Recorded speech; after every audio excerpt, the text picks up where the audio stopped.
नमस्कार सर्वांना, मी प्रांजली। नवरात्रीमध्ये ह्या सेवा करा, ते उपाय करा, ह्या गोष्टी अशा करा, सकाळ संध्याकाळ आरती करा, बरेचसे व्हिडिओ तुम्ही ऐकले असतील, ते माझे असतील किंवा अजून कोणते तुम्ही YouTube वरती व्हिडिओ ऐकलेले असतील। पण या सगळ्या गोष्टी करण्याच्या अगोदर सर्वात महत्त्वाची माहिती आणि बऱ्याचशा गोष्टी मी तुमच्यासोबत शेअर करणार आहे, जेणेकरून काय करायचं, काय करायचं नाही, कोणत्या गोष्टी केल्याने काय होतं आणि कोणत्या गोष्टी केल्याने आपलंच नुकसान होऊ शकतं, या सगळ्या गोष्टी मी तुमच्यासोबत शेअर करणार आहे। सर्वात महत्त्वाचं मी सुद्धा म्हटलं होतं बघा की आपल्या तुम्ही जो घटस्थापना केलेली आहे किंवा अखंड दिवा तुम्ही जो प्रज्वलित केलेला आहे, तर तिथे सकाळ संध्याकाळ आपण आरती करायची आहे। किंवा इवन म्हणजे तुमच्याकडे घटस्थापना नसेल, तुम्ही अखंड दिवा प्रज्वलित केला नसेल, तर अगदी तुम्ही देवघरासमोर सुद्धा सकाळ संध्याकाळ आरती करू शकता। पण इथे एक महत्त्वाची गोष्ट आहे, इथे आपल्या घराण्यातील रूढी परंपरेनुसार बऱ्याच जणांकडे फक्त एक वेळा आरती करण्याची पद्धत असते आणि बऱ्याच जणांकडे 2 वेळा आरती करण्याची पद्धत असते। जसं की माझ्या शेतातलं मी तुम्हाला सांगते, माझ्या सासरी 2 वेळा आरती करण्याची पद्धत आहे, प्रथा आहे पूर्वीपासून, म्हणजे ते आमच्या कुळाचाराप्रमाणे 2 वेळा आरती केली जाते। पण माझ्या माहेरी एकच वेळा आरती केली जाते। म्हणजे काय की आता माझ्या माहेरी एकच वेळा केली जाते, म्हणून मी आता म्हटलं की माझं लग्न झालं तर नाही, मला एकच वेळा आरती करायची आहे माझ्या माहेरी, तर असं नाही होऊ शकत। माझ्या सासरी काय आहे कुळाचाराप्रमाणे की 2 वेळा आरती करायची, मग मला ती 2च वेळा आरती करायची आहे। आता मी जरी व्हिडिओमध्ये तुम्हाला सांगितलं किंवा अजून कोणत्या व्हिडिओमध्ये जरी तुम्ही ऐकलं की सकाळ संध्याकाळ आरती वगैरे करा, पण तुमच्या घरातील मोठ्या मंडळींना तुम्हाला विचारायचं आहे की आपल्या घराण्यातील रूढी परंपरेनुसार आपल्याकडे 2 वेळा आरती करण्याची पद्धत आहे का, 1 वेळा आरती करण्याची पद्धत आहे का, आपल्याकडे डायरेक्ट अष्टमीला किंवा नवमीला आरती केली जाते। म्हणजे प्रत्येकाच्या घरामध्ये ना घराघरानुसार, गावागावानुसार, कॉलनीनुसार, एरियानुसार प्रत्येकाच्या सणवार साजरे करण्याच्या ज्या पद्धती असतात ना, त्या वेगवेगळ्या असतात। जरी आपण व्हिडिओमध्ये वगैरे ऐकलं तर त्या गोष्टी करण्याच्या ऐवजी आपल्या घरातील मोठ्या मंडळींना, सासूबाई सासरे, आता बरेच जण म्हणतात की आम्हाला सासू सासरे नाहीयेत, मग तुमचे चुलत सासू सासरे असतात किंवा तुमचं जे मूळ गाव असतं तिथे तुमची भावकी असते, त्यांना विचारायचं आणि आपल्या ज्या रूढी परंपरा आहेत ना त्या जाणून घ्यायच्या आणि त्या पुढे चालू ठेवण्याचा प्रयत्न करायचा, त्या पाळण्याचा प्रयत्न करायचा। जेव्हा आपल्या रूढी परंपरा असतात त्या आपण पाळतो तर त्याचे जे आपण म्हणतो की चांगले प्रभाव किंवा आशीर्वाद आपल्या देवी देवतांचा आपल्याला मिळत असतो आणि सगळ्या गोष्टी आपल्या आयुष्यामध्ये सुरळीत चालत असतात। आता आयुष्य म्हटलं की संकट, दुःख, अडचणी तर येणारच बघा, पण ह्या जर आपण रूढी परंपरेनुसार कुळाचाराप्रमाणे गोष्टी केल्या ना, तर त्यातून बाहेर निघण्याचा मार्ग सुद्धा आपल्याला अगदी सहजासहज मिळतो। संकट, अडचणी कधीच आपल्याला डोंगरा एवढ्या वाटत नाही, त्याच्यातून बाहेर निघण्याचे मार्ग सुद्धा आपल्याला अगदी सहजी मिळतात, आपण त्याच्यामध्ये गुरफटल्या कधीच जात नाही।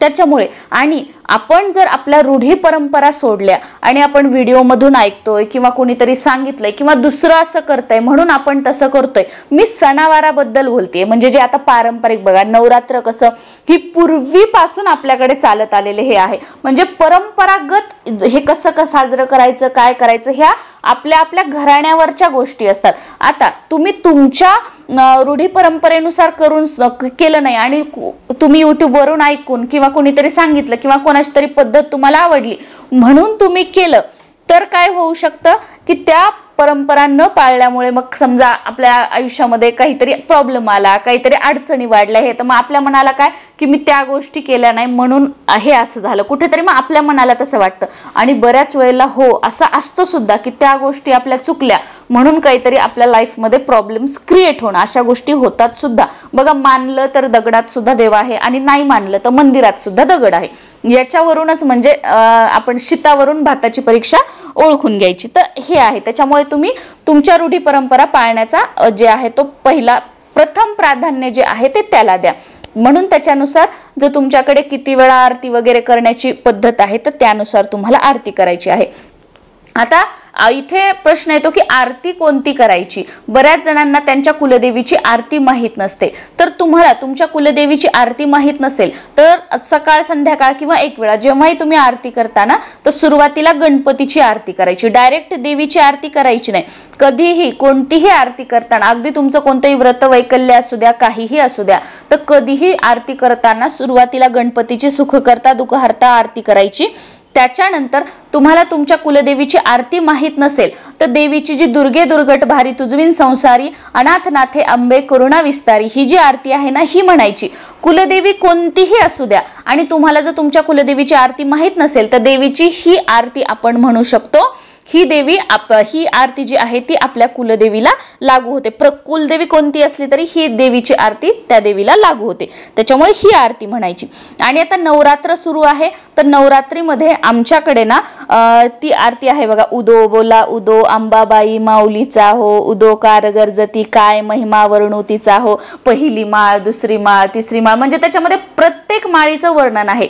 ही जी आरती आहे ना, आता ही आम्ही तर काय केलेलं आहे म्हणजे आमच्या सासूबाई जेव्हा म्हणतात ना त्यांना असं काय करायचं की कधीतरी शांत बसलेलं असलं की त्यांना आरती म्हणायला लावायची आणि ती आपण लिहून घ्यायची। आता पेपरवर लिहून घ्यायची, अगोदर तर पेपरवर लिहून घ्यायचो, पण आता काय ना तुम्ही मोबाईलमध्ये टाईप करून घेऊ शकता आणि त्याची प्रिंट काढून आणू शकता। म्हणजे कसं तुमच्या सासूबाईंनी वगैरे सांगितलेली आरती म्हणजे त्यांच्याकडे पूर्वीपासून त्यात जे म्हणतात त्यांच्यात ते तोंडपाठ असतं आणि मग तीच आरती आपण लिहून वगैरे ठेवली तर मग आपल्या रूढी परंपरागत ती आरती आपण पुढे म्हणू शकतो। पण तसं जर तुम्हाला नाही झालं तर मग तुम्ही गुगल वरून वगैरे आरत्या घेऊ शकता, कारण ना कडव्यांचा थोडाफार इकडे तिकडे फरक पडतो, बाकी काही नाही। तर या पद्धतीने ही एक आरती तुम्हाला म्हणायची आहे। आता आमच्याकडे काय आहे ना की आम्ही एक तर 2 आरत्या म्हणतो आणि 3 आरत्या जर झाल्या तर मग आम्ही काय करतो नंतर अजून 2 आरत्या म्हणतो। तर दुसऱ्या 2 आरत्या कोणत्या म्हणतो, एक आमचं आता कुलदैवत तिरुपती बालाजी आहे तर एक आम्ही तिरुपतीची आरती घेतो आणि दुसरी जी आहे ना ती आम्ही विठ्ठलाची आरती घेतो। जेव्हा म्हणजे आमच्या मूळ घरी असतात तर आमचे सासू सासरे विठ्ठलाची जी आरती आहे ती घेतात आणि मग जेव्हा समजा मी इथे माझ्या घरी आहे तर मग मी इथे दत्त महाराजांची आरती घेते। तर या पद्धतीने तुमच्याकडे म्हणजे तुम्हाला वाटत असेल की अरे 3 आरत्या नाही घ्यायच्या तर तुम्ही मग 5 आरत्या घेऊ शकता।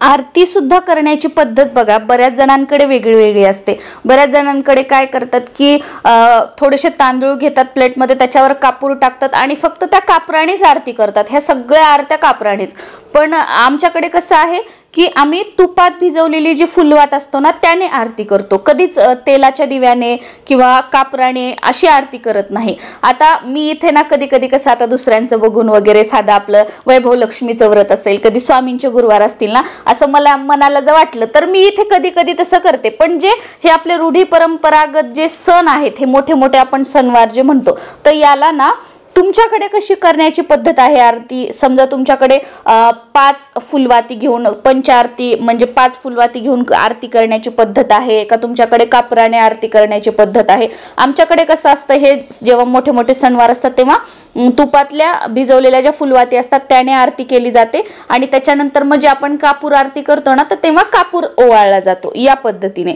मग तुमच्याकडे कशी करण्याची पद्धत आहे त्या पद्धतीनेच या नवरात्रीमध्ये सुद्धा तुम्हाला आरती जी आहे ती करायची आहे। आणि कधी कधी कसं आपल्याला वाटतं बघा ह्यांची खूप छान आहे, असं करा वाटतं तसं करा वाटतं। आता जसं की आमच्याकडे फुलवातीची करतात, पण मला कधी कधी ना दुसऱ्यांचं बघून असं फक्त कापराने करण्याची खूप इच्छा होते।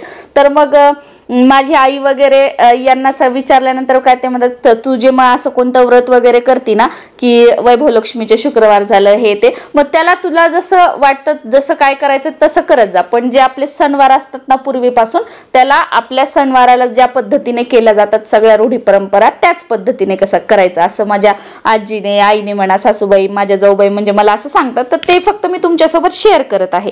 तर तुम्हाला कोणाचं काही आवडलं ना तर साधे जे नॉर्मल मग व्रत वगैरे असतात तर त्याला आपण त्या गोष्टी करायच्या, पण हे मोठे मोठे सण असतात ना याला परंपरागत ज्या गोष्टी चालत आलेल्या आहेत रूढी परंपरा त्याच आपल्याला पाळायच्या। पण शेवटी कसं बघा, तुम्हाला पटलं तर घ्या, नाही पटलं तर सोडून द्या। फक्त मी ज्या काही गोष्टी ज्या मी करते ज्या म्हणजे माझ्या घरातली समजा मोठी मंडळी वगैरे सांगतात घरातली, तर ते तुमच्यासोबत फक्त शेअर केलेलं आहे।